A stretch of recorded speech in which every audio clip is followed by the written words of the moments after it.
Good morning student, कैसे हैं आप लोग। तो हम लोग रस पढ़ रहे थे। रस में हमने रस की डेफिनेशन देखी थी, रस किसे कहते हैं, और भी उसके बारे में हमने मुख्य मुख्य बातें जो थी सारी पढ़ ली थी। और अब हम पढ़ रहे हैं कि रस के अवयव या अंग के बारे में। ठीक है, रस के अवयव या अंग में हमने रस के अवयव में विभाव और अनुभाव को देख लिया था। ठीक है, विभाव जो हमारे कारणों की जो हमारे भावों की उत्पत्ति का कारण होता है, और अनुभाव जो भावों के बाद में आता है। ठीक है, जो पीछे आते हैं। ठीक है, भावों के बाद, स्थायी भाव के बाद जो आता है उसको अनुभाव कहते हैं। ये सब हमने देख लिया है। आज हम देखेंगे स्थायी भाव।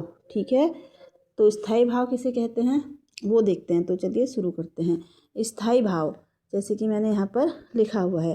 ठीक है, देखो स्थायी भाव किसे कहते हैं। मन में हमेशा विद्यमान रहने वाले वे मूल भाव हैं जो क्या करते हैं, उचित अवसर मिलने पर, उचित अवसर मिलने पर, यानी कि जैसे उसको विभाव या अनुभाव मिल गया, ठीक है, उसमें रस का रूप धारण कर लेते हैं। ठीक है, जो हर व्यक्ति के मन में सुप्तावस्था में बने रहते हैं, इन्हें रसों का आधार भी कहा जाता है। इसका मतलब ये है कि जो भाव हमारे मन में तो रहते हैं हमेशा, लेकिन जब वो हमारे मन में, जैसे देखो गुस्सा तो हर इंसान के अंदर होता है ना, प्यार भी हर इंसान के अंदर होता है, लेकिन वो हर वक्त उमड़ेगा ये ज़रूरी नहीं है।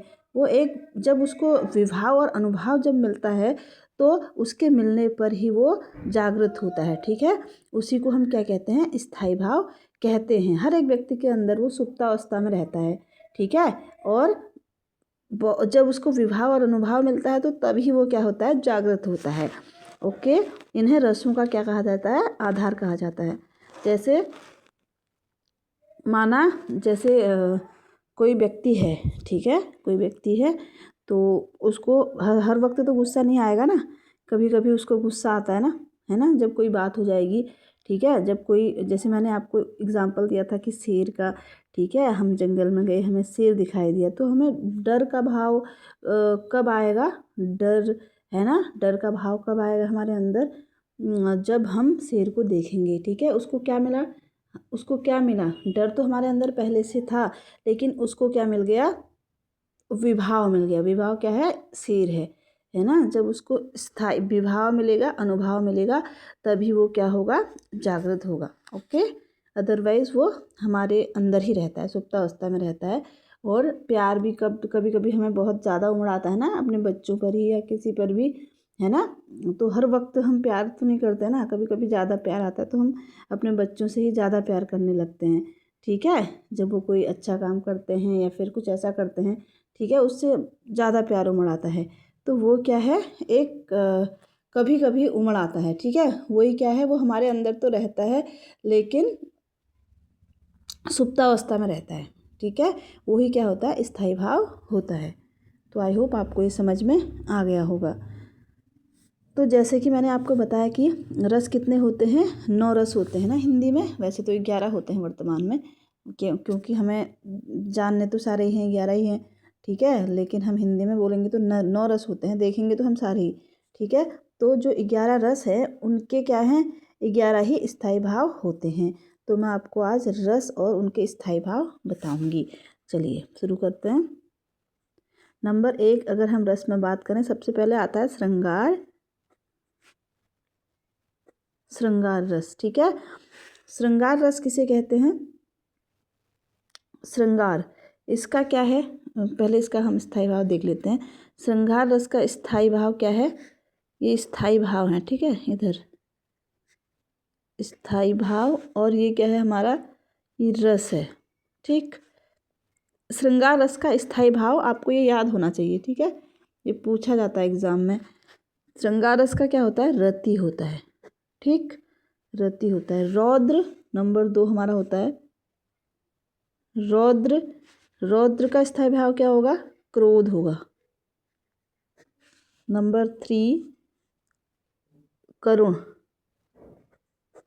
करुण का क्या होता है स्थायी भाव, शोक। पहले आप इसको लर्न करें अच्छे से। ठीक है, करुण का शोक। और नंबर 5 है वीर का उत्साह। ये आपके रस हैं और यहाँ पर आपका स्थायी भाव है। नंबर 6 है आपका अद्भुत रस। अद्भुत रस का क्या होगा? अद्भुत का मतलब विस्मय है ना, आश्चर्य। नंबर 7 में है हमारा विभत्स। विभत्स का हुआ जुगुप्सा। नंबर 8 में है भयानक। भयानक का क्या होता है? भय होता है, ठीक है। और नंबर 9 रस है हमारा शांत। ये जो है ये सब किसने माने हैं? भरत मुनि ने माने हैं। शांत का है निर्वेद। शांत का स्थायी भाव क्या है? निर्वेद। नंबर 10 में है वात्सल्य। वात्सल्य क्या है? वात्सल्यता। वात्सल्यता, ठीक है। नंबर 11 में क्या है? भक्ति। भक्ति क्या होगा? ईश्वर विषयक रति होगी यहाँ पर,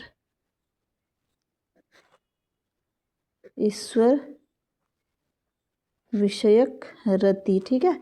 ईश्वर विषयक रति, अनुराग या प्रेम। अनुराग या प्रेम। भक्ति रस का क्या होगा? स्थायी भाव होगा, ठीक है। तो ये हमारे क्या हैं?